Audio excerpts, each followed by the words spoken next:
மேகாலயா மாநிலம் ஹில்ஸ் மாவட்டத்தில் உள்ள நிலக்கரி சுரங்கத்தில் ஏற்பட்ட பயங்கர வெடி விபத்தில் 18 பேர் உயிரிழந்ததாக தகவல் வெளியாகியுள்ளது. சுரங்கம் தோண்டுவதற்காக வைக்கப்பட்ட வெடித்ததால் விபத்து ஏற்பட்டதாக கூறப்படுகிறது.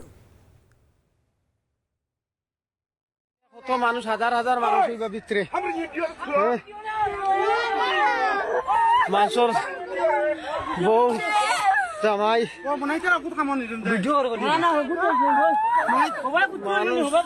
মানুষ মরি আছে স্যার ভিডিও করলে কি হয়েছে ও দেখো আগুন লাগছে কুয়ারি খাই যাবো আমাইছি না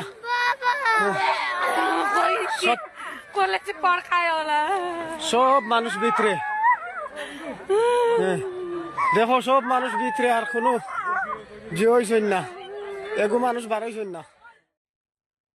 சென்னையில் மாநகர பேருந்து மோதி நூலிலையில் பெண் ஒருவர் உயிர் தப்பினார். சென்னை கோடம்பாக்கத்தில் மாநகர பேருந்து மோதி பெண் வாகன ஓட்டி உட்பட 2 காயமடைந்த நிலையில் பேருந்து மோதிய சிசிடிவி காட்சி வெளியாகி அதிர்ச்சி அளித்துள்ளது.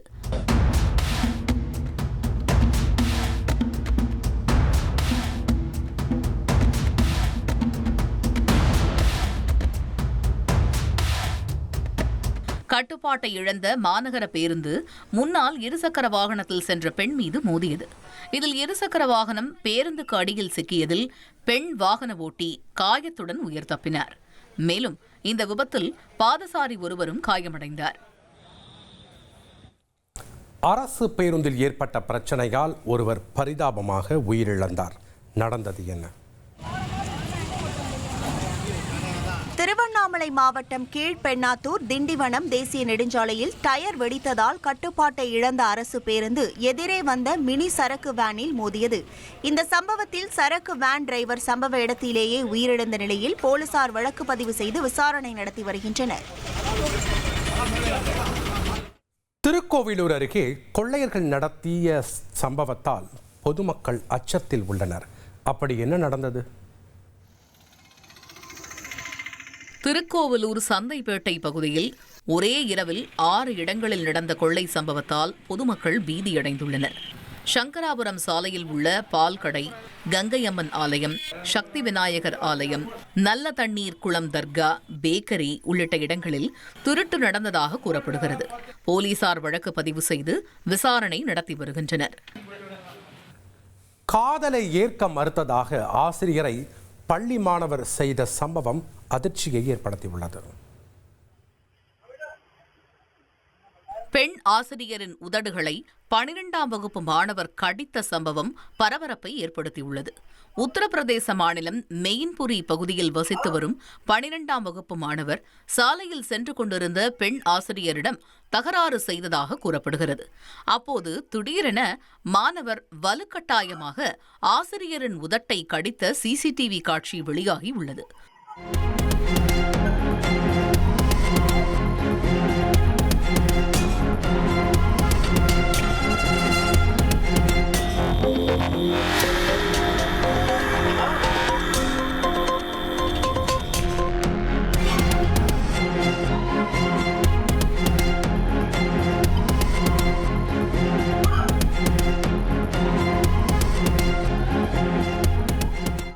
ஆசிரியர் காதலை ஏற்க மறுத்ததால் மாணவர் இதுபோன்ற சம்பவத்தில் ஈடுபட்டதாக கூறப்படுகிறது.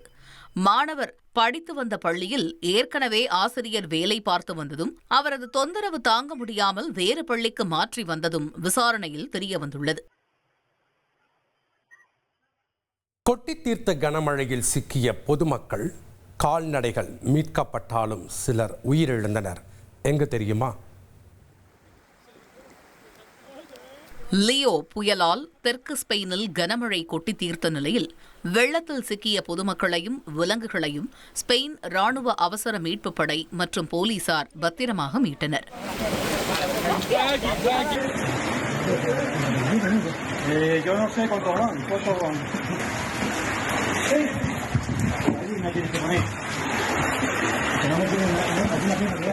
ஒரு வாரத்திற்கு முன் ஏற்பட்ட கிறிஸ்டன் புயலில் 6 பேர் உயிரிழந்த நிலையில் தற்பொழுது புதிய புயல் காரணமாக ஸ்பெயின் மற்றும் போர்ச்சுகலில் உள்ள நதிகள், அணைகள் வெள்ளப்பெருக்கு ஏற்படும் அபாயத்தில் உள்ளன. இதையடுத்து அந்தலூசியாவில் 3500 பேர் பாதுகாப்பான இடங்களுக்கு மாற்றப்பட்டனர். பள்ளி, கல்லூரிகளுக்கு விடுமுறை அறிவிக்கப்பட்டது. தேவையற்ற பயணங்களை தவிர்க்க பொதுமக்களுக்கு அறிவுறுத்தப்பட்டது. சென்னையில் வாடகை மற்றும் லீஸ் முறையில் வீடு எடுத்து குடியேறுவதில் பல சிக்கல்கள் உள்ளன. சற்று ஏமாந்தால் மொத்தத்தையும் அடித்துச் செல்லும் கும்பல் உள்ளது. சென்னையில் வீட்டின் உரிமையாளர் போல் நடித்து பலரிடம் குத்தகை பணத்தை வாங்கி ஏமாற்றிய நபர் கைது செய்யப்பட்டார். புரசைவாக்கத்தைச் சேர்ந்த மூதாட்டி கௌஷர் ஜஹான் என்பவர் சேத்துப்பட்டு பகுதியைச் சேர்ந்த முகமது ரிஸ்வான் என்பவரின் வீட்டுக்கு குத்தகை தொகையாக 18 லட்சம் ரூபாய் கொடுத்ததாக கூறப்படுகிறது. பணத்தை வாங்கிக் கொண்ட அவர் 4 மாதங்களாக வீட்டை கொடுக்காத நிலையில் மூதாட்டி வேப்பேரி காவல் நிலையத்தில் புகார் அளித்தார். முகமது ரிஸ்வானை அழைத்து போலீசார் விசாரித்தபோது இதுபோல் வீட்டின் உரிமையாளரை மாற்றிக் காட்டி பலரிடம் ஏமாற்றி பணம் பறித்தது தெரியவந்தது. மாஞ்சா நூல் கழுத்தை கிழித்த நபர் சிகிச்சை பலனின்றி பரிதாபமாக உயிரிழந்தார். எங்கு நடந்தது? உத்தரப்பிரதேசத்தில் சீன மாஞ்சா நூல் கழுத்தை அறுத்து இருசக்கர வாகனத்தில் சென்ற 33 வயது இளைஞர் உயிரிழந்தது சோகத்தை ஏற்படுத்தியது. லக்னோவைச் சேர்ந்த முகமது சோயப் இருசக்கர வாகனத்தில் சென்றபோது சீன மாஞ்சா நூல் கழுத்தை கிழித்து ரத்தம் வெளியேற தொடங்கியது. அவ்வழியாக சென்றவர்கள் அவரை மீட்டு மருத்துவமனையில் சேர்த்த நிலையில் ஷோயப் சிகிச்சை பலனின்றி உயிரிழந்தார். சென்னையில் மக்கள் அதிகம் கூடும் இடத்தில் பெண்ணுக்கு நேர்ந்த கொடுமை அனைவரையும் அதிர்ச்சியடைய வைத்துள்ளது. சென்னை கோயம்பேடு பேருந்து நிலையத்தில் பேருந்துக்காக காத்திருந்த பெண்ணிடம் இருசக்கர வாகனத்தில் வந்த 2 பேர் தங்கச் செயினை பறித்துச் சென்ற சம்பவம் பெரும் அதிர்ச்சியை ஏற்படுத்தியுள்ளது. பாதிக்கப்பட்ட பெண் அளித்த புகாரின் பேரில் சிசிடிவி காட்சிகளை கொண்டு முகமது ஜாஃபர் மற்றும் அவரது கூட்டாளி விவேக் ஆகிய 2 பேரை போலீசார் கைது செய்தனர். கைதான 2 மீதும் வழிப்பறி வழக்குகள் நிலுவையில் உள்ளது குறிப்பிடத்தக்கது. கோவிலுக்குள் இப்படி நடனமா? ரீல்ஸ் மோகம் எல்லை தாண்டி செல்வது கவலையளிக்கிறது. தஞ்சை பெரிய கோவில் வளாகத்தில் 3 இளம் பெண்கள் நடனமாடி இன்ஸ்டாகிராமில் வெளியிட்ட ரீல்ஸ் வீடியோ விமர்சனத்திற்கு உள்ளாகி உள்ளது. வரலாற்று சிறப்புமிக்க புனித தளத்தில் இதுபோன்று திரைப்பட பாடலுக்கு நடனமாடுவது வருத்தமளிப்பதாக சிலர் தெரிவித்துள்ளனர். மேலும் இது கோவில் புனிதத்தை கெடுக்கும் செயல் என சிலர் கூறியதும் இணையத்தில் விவாதத்திற்கு உள்ளாகி உள்ளது. சாலையோர ஆக்கிரமிப்பு கடைகள் அகற்றப்பட்டதற்கு எதிர்ப்பு தெரிவித்து நடந்த போராட்டத்தில் பெண் வியாபாரி ஒருவர் மயங்கி விழுந்தார். ராமநாதபுரம் புதிய பேருந்து நிலையத்தில் உள்ள சாலையோர கடைகளை நகராட்சி ஊழியர்கள் போலீசார் உதவியுடன் அப்புறப்படுத்தியதால் பரபரப்பு ஏற்பட்டது. கடைகளை அகற்றினால் வாங்கிய கடனை எப்படி கட்டுவது என பெண் வியாபாரி கதறி அழுத நிலையில் திடீரென மயங்கி விழுந்தார். உடனே போலீசார் அவரை மருத்துவமனைக்கு அனுப்பி வைத்தனர்.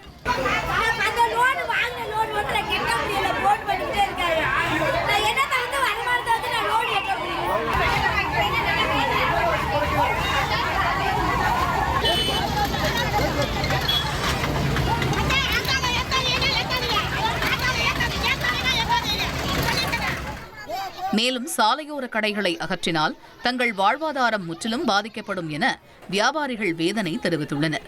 இதுகுறித்து மாவட்ட ஆட்சியரிடம் மனு அளித்துள்ள நிலையில் திடீரென நகராட்சி ஊழியர்கள் கடைகளை அகற்றி தங்களை துன்புறுத்துவதாக வியாபாரிகள் குற்றம் சாட்டியுள்ளனர். காவலர் ஒருவர் லஞ்சம் வாங்கிய விவகாரம் சர்ச்சையை ஏற்படுத்தியுள்ளது. திருப்பத்தூர் மாவட்டம் நாற்றம்பள்ளியில் விபத்துக்குள்ளான வண்டியை வெளியே எடுக்க காவலர் ஒருவர் லஞ்சம் வாங்கிய வீடியோ வைரலாகி வருகிறது. ஸ்டேஷனில் மட்டும் வாங்கினாங்களா? எவ்வளோ வாங்கினாங்க? 15,000.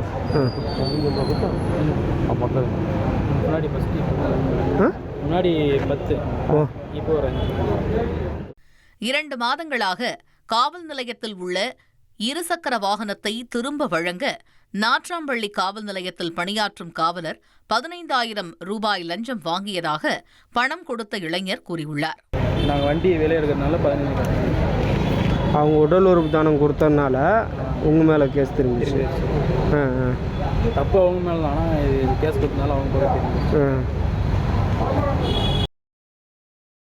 பிரபல நடிகை அளித்துள்ள புகார் திரையுலகில் பேசு பொருளாக உள்ளது.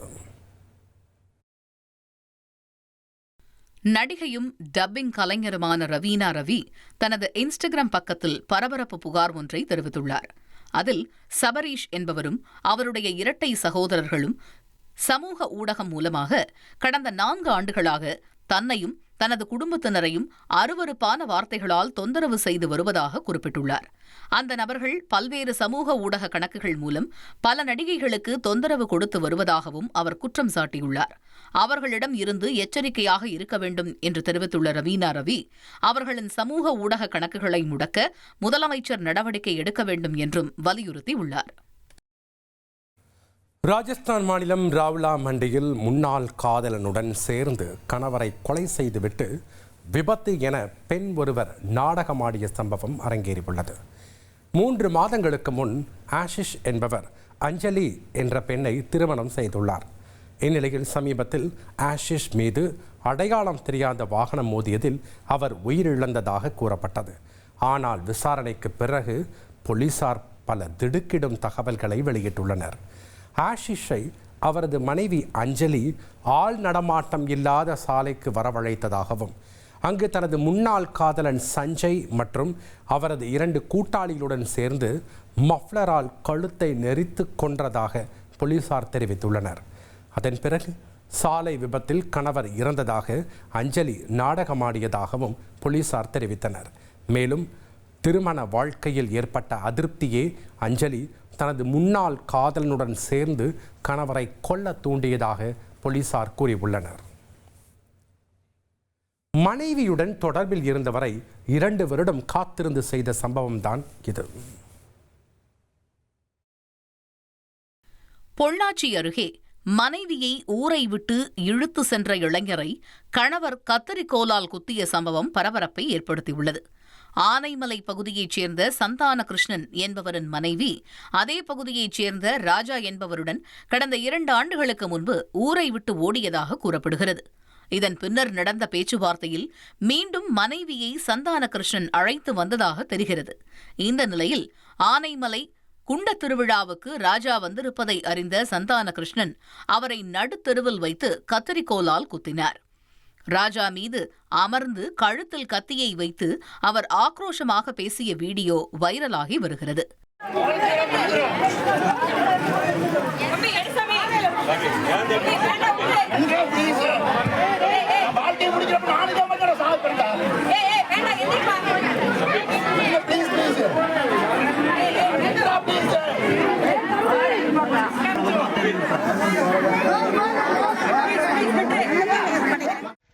இதில் படுகாயமடைந்த ராஜா மருத்துவமனையில் அனுமதிக்கப்பட்டார்.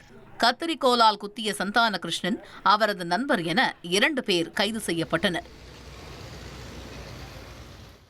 1 வருடமாக வேலைக்கு போகச் சொல்லி தொந்தரவு செய்ததால் தாயை மகனை குத்தி கொன்றுவிட்டு சாவகாசமாக படுத்து உறங்கிய சம்பவம் பெரும் அதிர்ச்சியை ஏற்படுத்தியுள்ளது. சென்னை நொளம்பூரில் 2வது பிளாக் பகுதியில் உள்ள அடுக்குமாடி குடியிருப்பில் 2வது தளத்தில் ஆக்சலியா மற்றும் அவரது மகன் நிக்கில் வசித்து வருகின்றனர். இதில் மகன் நிக்கில் வேலைக்கு செல்லாமல் கடன் வாங்கி செலவு செய்து வந்துள்ளார். கடன் கொடுத்தவர்கள் வீட்டிற்கு வந்து கடனை கேட்டு வருவதால் கடனை அடைப்பதற்காக வேலைக்கு செல்லும்படி கடந்த 1 வருடமாக தாய் ஆக்சிலியா மகனை வற்புறுத்தி வந்துள்ளார்.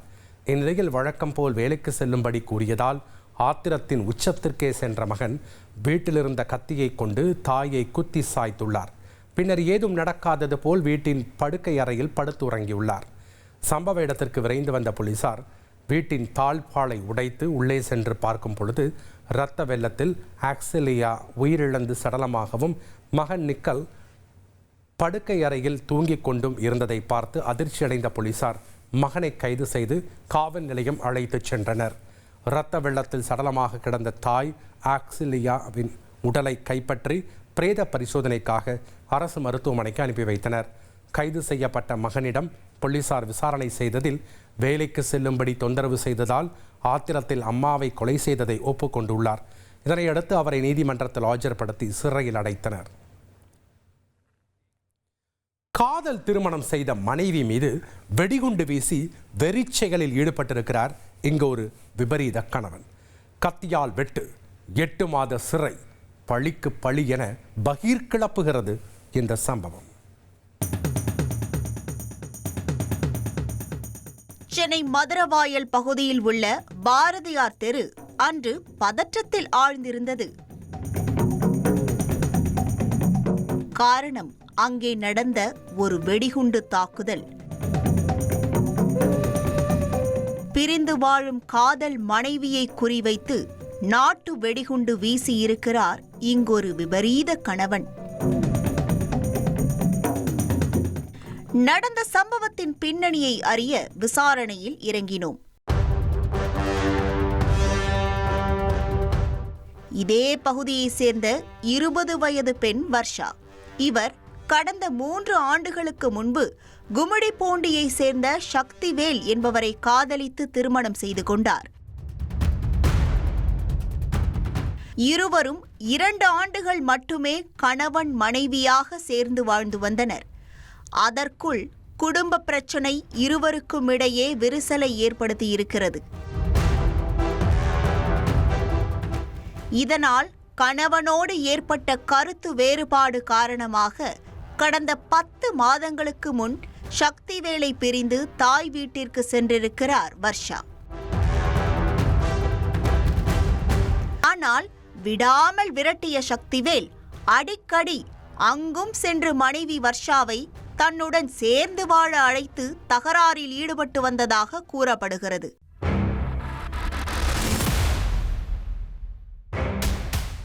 அப்படிதான் கடந்த ஆண்டு மே மாதம் மாமியார் வீட்டிற்கு சென்று மனைவி வர்ஷாவிடம் வீண் தகராறில் ஈடுபட்டிருக்கிறார். அந்த தகராறு முற்றியதில் ஆத்திரமடைந்த சக்திவேல் மறைத்து வைத்திருந்த கத்தியால் வர்ஷாவை வெட்டியுள்ளார். இதில் காயமடைந்த வர்ஷா இந்த கொலை முயற்சி குறித்து மதுரவாயல் காவல் நிலையத்தில் புகார் அளித்ததின் பேரில் போலீசார் வழக்கு பதிந்து சக்திவேலை கைது செய்து சிறையில் அடைத்தனர். சில மாதங்களாக சிறையில் இருந்த சக்திவேல் சமீபத்தில்தான் ஜாமீனில் வெளியே வந்திருக்கிறார். வந்ததும் வராததுமாய் தன்னை சிறையில் தள்ளிய மனைவியை பழிவாங்க துடித்திருக்கிறார்.